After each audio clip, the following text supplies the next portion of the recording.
एकंदरीतच या ज्या 6 जागा लढल्या गेल्या या लढल्या नेमक्या कशा गेल्या, कशी लढत रंगली त्यावर एक नजर टाकूया।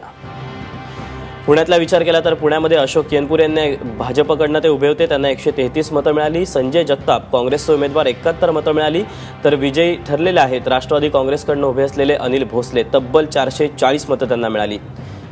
पुण्यातल्या जागेचा विचार केला तर नांदेडमध्ये काँग्रेसनं आपला गड कायम राखला। अमर राजूरकर यांना 251 मतं मिळाली, त्यांनी श्यामसुंदर शिंदे जे अपक्ष उमेदवार होते त्यांचा पराभव केला। सांगलीमध्ये काँग्रेसच्या खात्यात जागा गेलेली आहे। मोहनराव कदम यांना 309 मतं मिळाली, त्यांनी राष्ट्रवादी काँग्रेसचे शेखर गोरे यांना चितपट केला।